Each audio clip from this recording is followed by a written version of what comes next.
Hey guys, your boy Super Duper on Cooper back here, making a brand new video, something I've never seen before on the channel. Magic the Gathering. We're going through a commander deck list of a deck that I plan on building soon. I call this deck simply Life, because this deck can give it me life and take it life away from the opponents. So let's begin with a basic breakdown of the commander, of why I want to build this commander. I don't know how to pronounce his name. I'm not going to try to. But I know it's a 6 mana white black commander, so it's an Orzhov commander with Death Touch and Light Link. It's a 4/4 that has one of the two abilities at the beginning of my end step. I can choose the food or the feed ability. I can have target opponent lose life equal to the amount of life they lost this turn. Or I can do friends. I can gain life equal to the amount of life I gained this turn. So this commander is really powerful and just doubling up life gain or doubling up just pain. You throw big expel bombs, you throw big bombs of this like damage, and you're just gonna it's gonna pop off and go crazy. This deck is about $400 if you want to build it, and if you want the deck list, I can put it down in the description, or I can do my next video. You just gotta comment below if you want to see the deck list or if you want to see more videos like this. But we're gonna continue on with this video. So starting off with what I categorize as draw, basically cards that you can get card in your hand. So we're gonna play Ad Nauseam. It's a 5 mana instant card that allows you to reveal a top card of your library. Put that card into your hand. You may repeat this process any amount of times, but you lose life equal to the card's CMC converted mana cost. So you can just continuously put cards in your hand, but you're gonna keep losing life, keep losing life, keep losing life, which is not an issue for the deck because you're gonna keep gaining life with certain finishers, life gain, and everything such as that. This deck is really looking to pop off on turn 5 or 6 once you get the commander or other lines to go down. That's going to really just be explosive. This deck's not looking to durdle. This deck's not looking to be slow. This deck is looking just to take the kill, take someone by the neck, and just rip their veins out like a true vampire. So the next card on the draw list is Black Market Connections. It's also a ramp card in a way, but so basically it's a 3 mana enchantment at the beginning of your pre-combat main phase, so basically your main phase 1, before you enter the combat step. You can choose one or more effects. You can create a trigger token, which gives you a token that you can tap and sacrifice it to gain or add any color of mana to your mana pool, but you have to lose 1 life for that effect. You may draw a card, but in return you lose 2 life. And finally, probably the least used effect in my opinion, probably in this deck, is creating a 3/2 shapeshifter, but you would lose 3 life. I feel like the first 2 effects are going to be very powerful in helping this deck chug along and keep moving because you can make more mana and you can get card draw to get to some more of those powerful cards that are going to help you keep moving, moving, and moving. This deck wants to get to 6 mana, 7 mana really quickly. And I know it's black, white, and there's no green ramp, there's nothing crazy, but you got a good bit of mana rocks. So let's continue on with the card draw effects, or however you want to say that. So Bolas of Sigil is a very powerful card in this deck. It's a 6 mana legendary artifact, black, black, black, which this deck is majority black in its color scheme. And you may look at the top card look at the top card of your library at any time. You may play the top card of your library at any time. If a spell is cast this way using this effect, you may pay life and ride pay its mana cost. And you can sacrifice 10 non-land permanents. Each opponent would lose 10 life, which that losing 10 life effect can be amplified to up to 20, possibly even 40 for a 1-turn kill. This now, a lot of decks refer to turn 1 kills, and that's a very popular deck. This deck's not a turn 1 kill deck. This deck is an OTK deck, a 1-turn kill deck. And usually whenever I was playtesting this deck, testing this deck out on Arca deck, this deck usually is popped off hard, and it didn't stop. You can gain life, you can sustain, and even if you hit a rough patches or whatever, there's so many cards that can get you in the game, so many powerful bombs in this deck that can get you back into momentum, that can get you in that winning spot. And this is why I like building decks like this, because there's just so many ways that you can push for that victory. There's so many ways that you can make an impact on the board, no matter where you are, no matter how far behind you are. There's our cards in here that just go crazy. So Damnable Pact is a very simple card. It's an X spell card that's 2 black X, and target player draws this card and loses X life. It's not just you. You can have anybody do this. For example, let's say you pay 14 and it'd be 12 and 12. You get someone lose 12 life, or you could double it up to 24, but they would get 12 cards unless you can get a kill on them in that moment. Dark Dark Confidant is a very good card in this deck. It's a 2 mana human wizard 2/1. At the beginning of your upkeep, the top card of your library and put that card into your hand. Use life equal to its mana value. This is a good card just to get extra advantage every turn, just to start building that advantage on earliest turn 2. You can get so much advantage. You can get so much farther ahead. And it's especially important in black white where you don't have those crazy card draw effects. We don't have that repeatable source of like ramp, and where you can fall behind easily if your lands get blown up or stuff like that happen. You can find value in getting more cards to the hand and more resources. And then you got the Darkstar Augur, which has Offspring. For 1 black, you may pay an additional black mana. It has a spell. If you do, you can create a copy of this as a 1/1 token. And it's originally a 2/3 for 3 Bat Warlock. And it's a flying. But the most important part is at the beginning of your upkeep, reveal a top card of your library and put that card into your hand. Use like equal to its converted mana cost. Which if you get the Offspring going, you can get this going twice, so you can get 2 extra cards every turn, which it will hurt your life. It will definitely make you feel the pain, but like I said, you can gain so much life in this deck. It's basically negotiable, if it even matters how much life you're losing. Necropo. Now this is a mean card. So you skip your draw step, which doesn't sound good, but whenever you discard a card, you exile that card from your graveyard, which is also good, but the part here, the part of why this card is so valuable in this deck, you may pay 1 life any number of times. Anytime. Exile top card of your library, face down, put that card into your hand at the beginning of your next end step. So basically, let's say you pay 30, 20, whatever amount of life, you can just get those next 20, 30 cards into your hand and see what you got, and you can sculpt a hand of 7 that can get you that winning position easily. Phyrexian Arena is another draw a card, just take a damage. This deck is looking to draw card after card after card. So many ways to draw them cards. It wants to be able to have that advantage. It doesn't want to stop. It wants to be able to continue to grind that value out. And that's why we have such low like CMC spells that can draw 1 card and do damage or do this and that. That's why on turn 2 and 3 you want these cards out. That's why you want to get this advantage so early, so you can be farther ahead by turn 6 and 7 to get that win. And then finally, Sorin Grim Nemesis. It's a 6 mana planeswalker, base loyalty 6, and its +1 says reveal a top card of your library and put that card into your hand. Each opponent loses life equal to this converted mana cost, which is really good because you're not taking any damage for it. But it's only once per turn with that effect, but you can reveal a card and get that advantage, or you can possibly rig the top of your deck and get some big CMC spells to make it hurt even more. It has a -X ability where it does X a target creature or planeswalker and you get an X life, which it can be good for spot removal, but it's not one of the main reasons why it's going to be in the deck. And finally, the ultimate on Sorin Grim Nemesis, put a number of 1/1 black vampire knight creature tokens with lifelink into the battlefield equal to the highest life total among of all players. So let's say, for example, you just get like a big burst of life at 80 life and you ult it. You're going to have 81 life linkers, which will also help mitigate that damage you're taking from all these effects of drawing cards, taking 1 damage, and everything of the sort. This stuff is crazy. And it's just like the basic card draw stuff, the recurable effects, anything like that. And we only got 2 tutor cards, which, I mean, realistically, tutors are great. They're wonderful, but they're not super important when you have all this card draw. And I know some people want to say, well, why don't you include demonic tutor draws and that? I mean, those things are about $50. I don't have that kind of cash.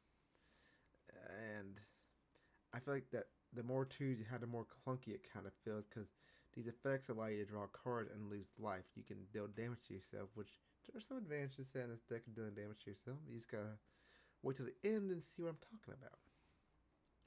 Diabolical Tutor basically search your library for a card, put it into your hand. It's a 4 mana sorcery tutor.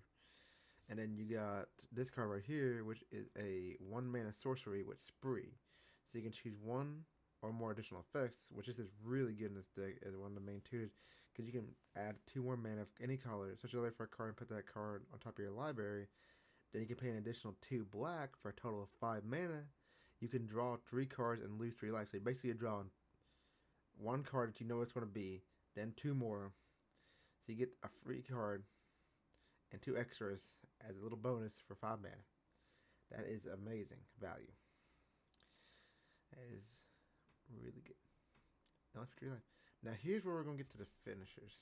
Nah, just kidding. We're going to do the finishers for last. We're going to go to the life gain. Now this is a monster of a card. Alzheimer's Archive is a legendary artifact for 5 mana. If you gain life, you gain twice that much life. If you draw a card except for the first one you draw on each of your draw steps, you draw 2 cards instead. So that comes back with the draw effects right here. So whenever you say you draw a card off like one of your curable effects, you draw 2. And that is just really good value. This card is amazing in the deck because it can double that life gain you can do. And certain cards, whenever you gain life, it's going to make the opponent hurt. So your gain is their pain. Beacon of Vitality is a really simple card, but really good. You just double any player's life total, and you sell it back to your library. It's a 6 mana instant. You can do it anytime. That's all it is. It just doubles the life.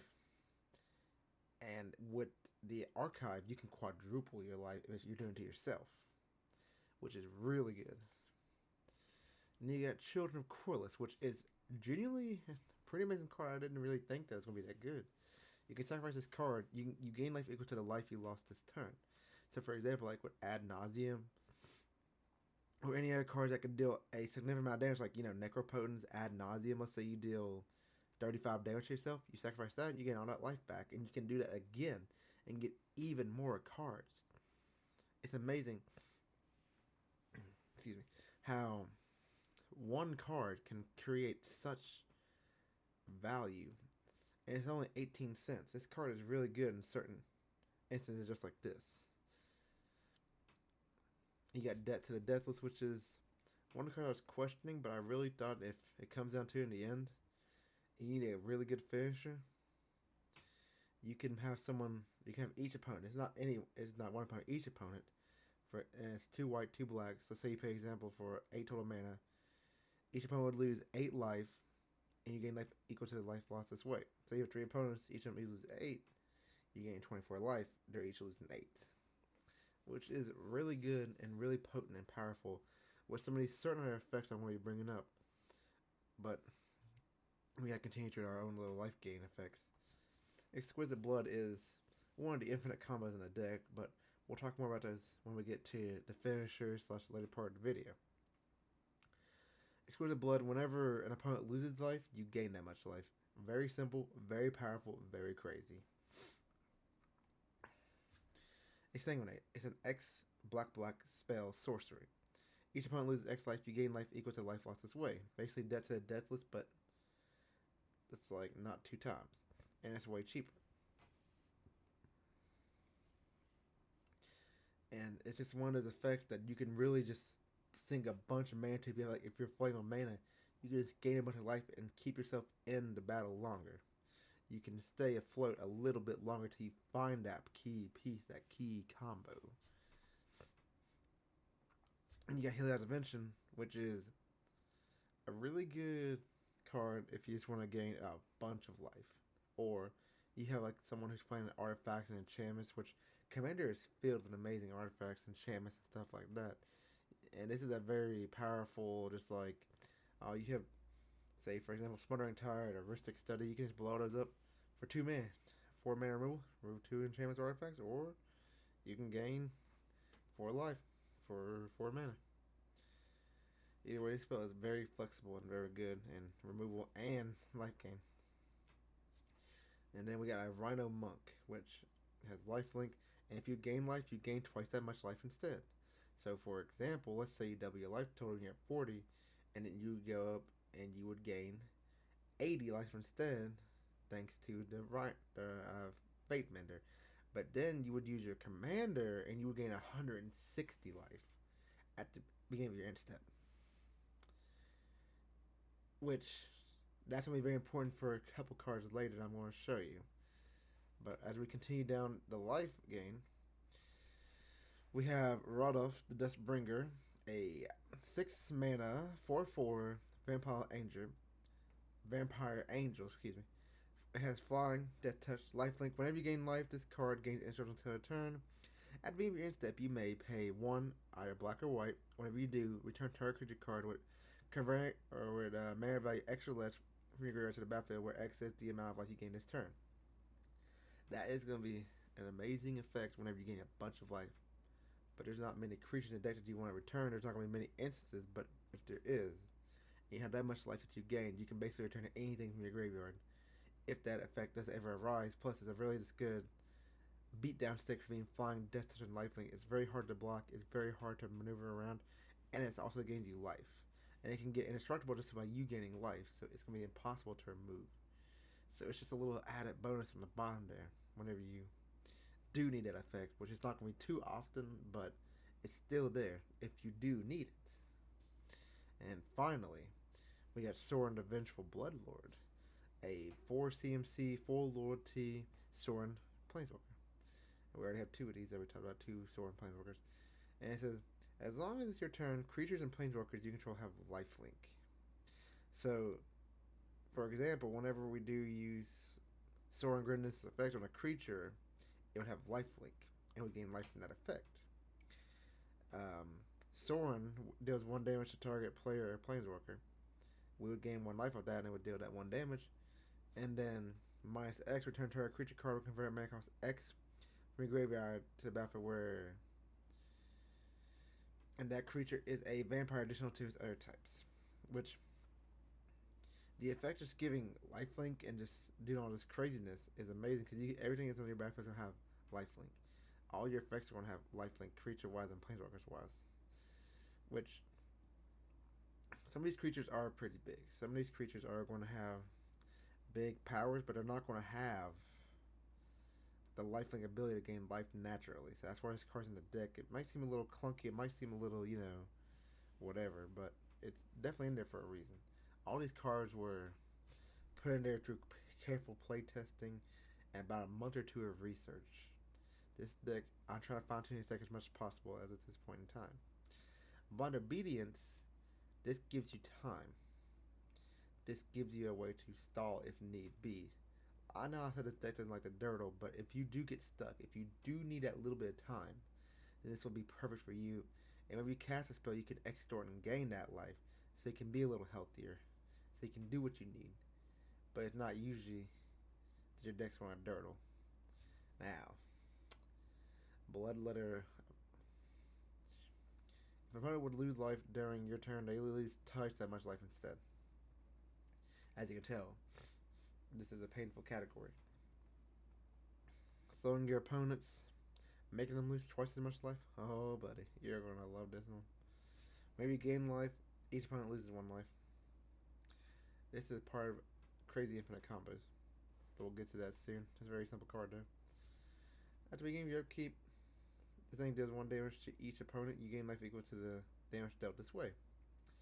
Very powerful. You have recurable damage and you have recurable life gain just from this card alone. And we'll see why that's important coming up with this card right here. Enduring Tenacity. Whenever you gain life, target opponent loses as much life. If this card would die, if it was a creature, return to the card or to the battlefield under control as an enchantment. And seeing this, whenever you gain life, so you gain 3 life, and then it would deal more damage to target opponents. So you can just keep beating someone down with incremental amounts of life loss and gain. This deck is very nuanced in how much damage it can do in just little bits here and there until you hit the big finishers, which we'll get to those soon. Those are some very fun and powerful cards. And we got Golem, Lord of the Rings reference, Obsessed Stalker. At the beginning of your end step, each opponent dealt combat damage this game by a creature named Golem, Obsessed Stalker, loses life equal to the amount of life you gain this turn. And remember when I said you can gain 80, 160 life. And imagine all your opponents got hit by that because it has Skulk, which means it cannot be blocked by creatures of greater power. You can have a OTK right there, a 1-turn kill right there out of the blue. People just don't think about that stuff. People don't see that until they realize, oh no, he's gained that much life, we're all dead, it's just done. Only 99 cents. Grievous wounds. Player can't gain life, and they lose life, or they lose half their life rounded up whenever they deal any sort of damage. So let's say you deal 1 damage for one of those static effects, they lose half their life instead. Nothing crazy. Just half their life for 1 point damage. But this card is really good. It's just one of those cards that make people scared. People that Cabal, Council of Allocation. Whenever an opponent casts a non-creature spell, they lose 2 life and you gain 2 life. Commander is filled with non-creature spells, ramp spells, enchantments, like I was saying. And this will cause incremental damage that will, over time, add up, and life gain for us that will make us a lot healthier, a lot stronger, and a lot more able to be able to push through any pain, any damage that the opponent can push through. We're going to make them think twice about casting that spell. We're going to make them think twice about doing anything. Because this is going to be some pain. Now, Painful Quandary, like I was saying, whenever a caster spell, or cast a spell, anytime, not just first spell, not just a specific spell, any spell, they lose a life unless they discard a card. This will add up. Because I can double that damage with certain cards in this pain section. And if they can't discard any cards, well, they're going to start losing life if they want to play spells. That's just the issue. They got to decide, do they want to play spells or do they want to survive? This deck ain't going to be nice. This deck's cruel. It's a cruel reality. Sanguine Bond. Whenever you gain life, target opponent loses that much life. That's another way that we're going to use our life gain to hurt somebody. Gain 80 life, gain 40 life, bam, that's 40 damage, 80 damage, 160 damage, whatever it may be. All in someone's face just from you just getting some simple life points. That's just the name of the game. That's just the time we're going to have. And finally, in the pain section, Wound Reflection. At the beginning of each end step, each opponent loses life equal to the amount of life they lost this turn. So let's say you dealt like half the life to a Grievous Wounds, they're just dead. Game over. No ands, ever buts about it. They're just done. This card is really powerful. You do like small incremental bits damage, like 3, 3, and 3 to each player, or 1, 1, 1 from these effects. Bam, bam, bam. 2, 2, 2. It just adds up over time.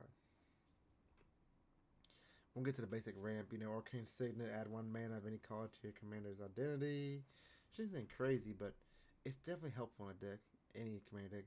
Now, there's some interesting cards when you get Arcane Map. Whenever it's a battlefield, search your library for 2 plains cards. Reveal them, put them into your hand, and shuffle whenever a land is battlefield under an opponent's control. If a player controls more lands, you may put a land card from your hand to the battlefield. This is really good if you're just falling behind. You ain't got the mana. You just need to catch up. Remember, you ain't got this green ramp spells. You ain't got none of those kind of ramp spells. You got to rely on your lands and artifacts and ability to generate value from your life. Charcoal Diamond, it is just tapped, but it has a black. Commander Spear, it's a 3 mana, add 1 mana, any color in your commander's color identity. Sacrifice this card, and then draw a card. It's really good because you don't need that extra mana. You can draw a card and get some more value out of it. Now this one's really good. Whenever you would tap a swamp for a mana, add an additional black mana. And you can also use this to extort when we play spells. And since this deck is majority swamp-based, black-based, it's a really powerful card because you can get so much extra mana from this playing swamps. Playing the deck. Dark Ritual. This is how you have an explosive start. You play 1 black, add 3 black mana to your mana pool, bam, bada, bang. You're just popping off on turn 1. You're getting some crazy spells out, and you're just going to have an advantage over the table. You might be seen as a threat, but you gotta do what you gotta do sometimes, And you go into Marble Diamond, basically like Charcoal Diamond. You just add 1 white, enters tapped. That's all it really is. Or example, Signet, tap 1, add black white. That's all it is. These are simple verse spells. Soul Ring, everybody knows what Soul Ring does. Very powerful card, just like Pot of Greed, which I have no idea what Pot of Greed does, but I mean, who does? And finally, Talisman of Hierarchy. You can add a colorless or a black and white, but it still does 1 damage to you, and it's a 2 mana artifact spell that ramps. The ramp isn't anything crazy. It has Arcane Map, Dark Ritual, and Cryptcast. It's basically this simple ramp stuff that's going to help you get through the game, help you get there faster. Then we're going to go to the removal, then we're going to finally get to the finishes, what you all been waiting for. Or not, I don't know. Exile target non-land permanent. You lose 3 life. It's only 3 mana, so you can exile basically anything as a threat. Any instant artifact, enchantment, creature, instant non-land, it's gone. Goodbye. Not gonna see it again. Exile target permanent with mana value 4 or greater. So you got like someone got like a 10 mana Hydra, the Ur Dragon out, whatever. Exile it, 2 minutes, gone. Black, white. And I got a gift for you. It's a generous gift. Destroy target permanent. A controller creates a 3/3 green elephant creature token. Let's say you have a legendary land out there that's really dangerous, a card that can keep recurring value. That's really tricky to get rid of because it's not targetable with anything. It can destroy target permanent. Any permanent, not non-land, any permanent. So this card is very versatile and very valuable in a deck that does not have anything to really destroy lands or bouncing them back to the hand like blue or red would have. Imps Mischief is a really interesting card because you can change the target spell with a single target. You lose life equal to that spell's mana value. So for example, let's say you were playing. I'm trying to think of a good example. Let's say someone tries to hit you with a Grievous Wound or an effect that's going to cause you a lot of damage. You can just switch it around with Imps Mischief or a different card that can cause damage. You can just switch everything around again when discombobulated and cause a lot of craziness at the table. Just have a lot of fun. Just be that guy. Then you got Kaya, the Intangible Slayer. This one has Hexproof. It is a 6 loyalty, 7 mana planeswalker. Like 7 mana, that's crazy. Why is it so much? You want to be on powerful turn 6, 7, whatever. Or let's leave the effects here. Now you'll see why it's so crazy. +2, each opponent loses 3 life and you gain 3 life. That's some good bit of damage if you had a double effects or damage effects, however it may be. You can do 0, so it won't go up or down. You draw 2 cards and each opponent may scry 1. Scrying 1 is not that bad compared to you drawing 2 cards. That's going to get that value going. That's going to keep you drawing cards. It's going to keep you getting strong. But here's the real reason why it's in the deck. It's -3 ability. Exile target creature enchantment. If it wasn't an aura, create a token as a copy of it, except it's a 1/1 white spirit creature token with flying addition to its other types. You can basically destroy any creature or enchantment and get it back to your battlefield. It's for minus drain this thing, and it's a 1/1. Any of the most powerful creature enchantments on anyone's board, you can get that to your side. That is really powerful, and it's really helpful whenever you're in a bind and you have nothing else that you can do, because this thing's hexproof. It's not targetable by those single effects, or however it may be. And then you got, come on now, you got Rush of Dread. It's a 3 mana. You can pay 1. Target opponent sacrifices half target creature. Sacrifices half the creature they control. Rounded up. You can do a 2. Target opponent discards half the card in their hand. Rounded up. And then you can do another 2. Target opponent loses half their life. Rounded up. So more likely than not, we're going to do the last effect where someone loses half their life rounded up, because we can double that up and kill someone in one turn. This causes it to be game over. And this card has a lot of versatility. If like someone has a lot of creatures, a lot of tokens, we can cut them in half, or their hands like they have like 20 cards in their hand, or whatever they have, drawing a crazy amount of cards. Bam, their hand is gone. Sword of Plowshare is a very simple card. Exile creature control gains life equal to its power. It's very simple, very just. I don't know much to say about it. It's just very simple. Toxic Deluge. As additional cost of the spell, pay X life. All creatures get -X on a turn. Life is a resource, especially in this deck. You want to pay 10 life, blow up everything on the battlefield? Great. What's it going to do to you when you have like 100 some life? Nothing. But it's going to say right back to the Stone Age, where you're just going to be sitting there with a bolstered life total, and you're going to be ready to kick it into high gear and just win. And then, Other End is a really powerful 4 mana, exile target on land permanent. Exile anything that's on the land, bam, gone. Got that? I'll mention that? Gone. And finally, we'll start Aetherflux Red's War. Whenever you cast a spell, you gain 1 life for each spell you cast a turn. So let's say you cast an additional 2 spells for this, or 2 more spells, you would gain 2 life for the first spell, or the first spell after this one, and you gain 3 life for the second spell after this one. So each spell goes around life to the point where you can pay 50 life. It deals 50 damage to target creature or player, right? And then when you combine the cards such as Children of Corliss, or a card that says, or like Wound Reflection, you can double that damage and deal up to 100 damage. Or you could just gain back that 50 life and kill 2 people in 1 turn, and still have a decent life total possibly. And then we have Approach the Second Sun, which Approach the Second Sun was cast from your hand, and you cast another spell and Approach the Second Sun this game, you win the game. Otherwise, put this card 7 from the top of its library, and you gain 7 life. So, like I said before, when all those extra draw effects, all those cards you can dig to your library with, you can easily have this be a win con or just to gain some life. This is a big finish in the deck if it comes down to it and you're just having a bad time. You can just keep drawing slowly and just pull back into it and just gain some life. Blood Tribute.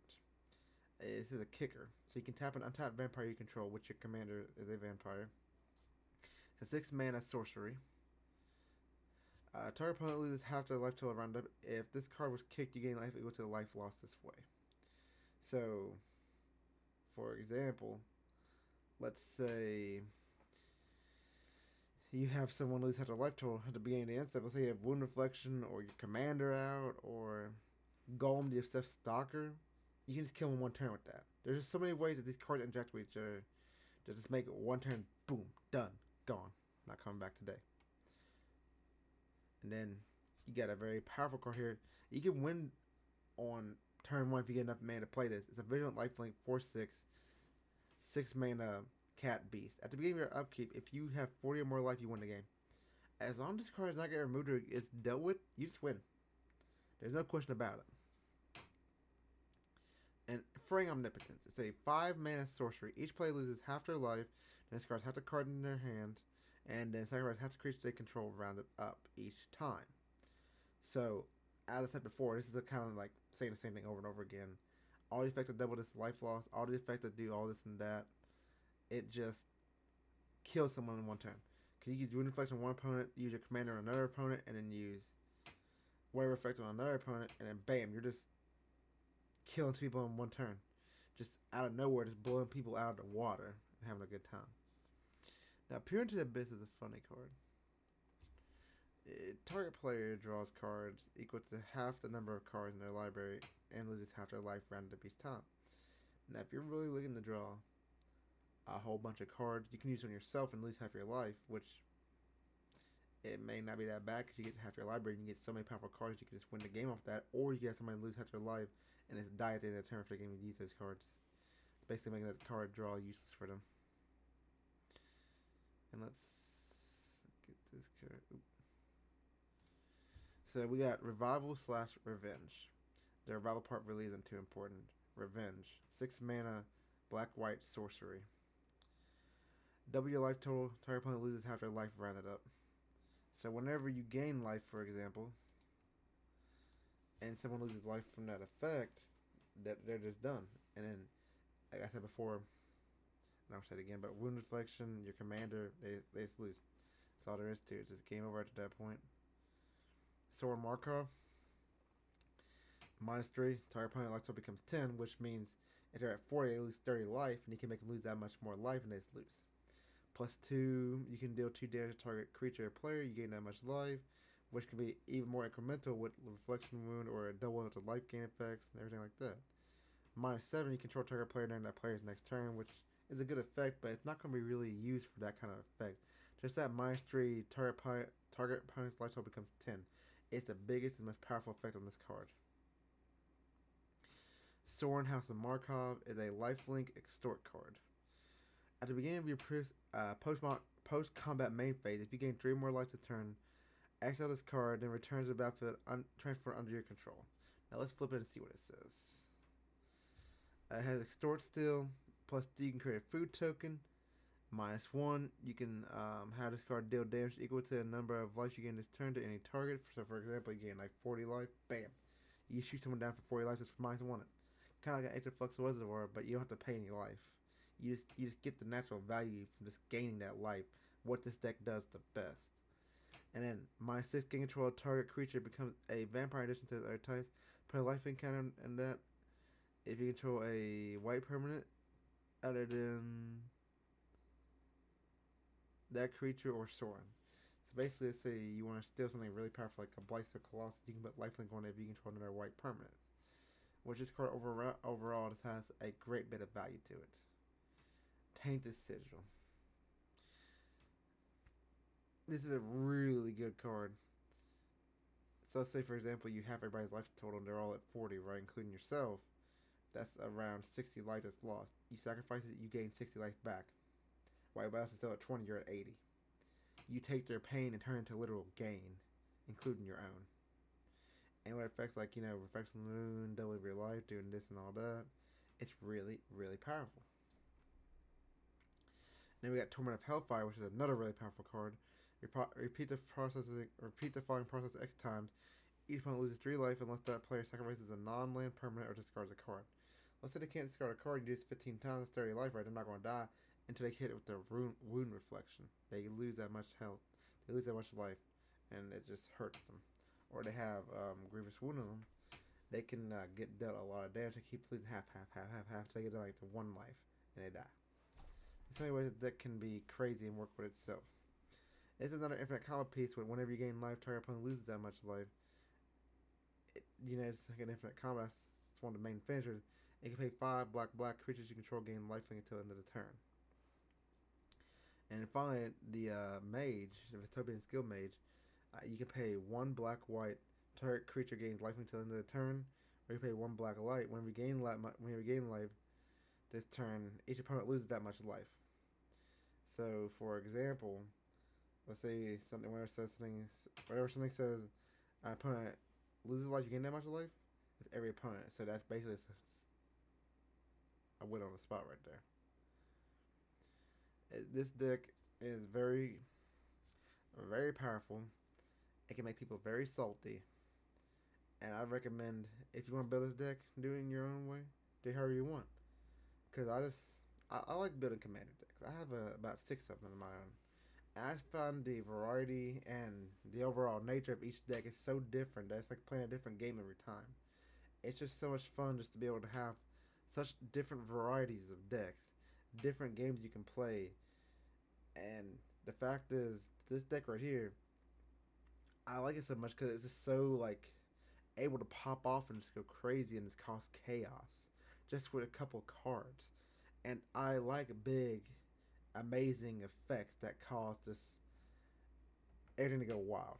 That's the kind of thing I like. I like big X spells. I just like things that make the game more fun. I like things that make the game feel like it's not just vanilla, just like playing. I want something that's gonna make the game feel like it's about to go off the rails. Something that makes the game feel like it's about to go crazy. And that's what Commander is. It's just your own flavor of what you like.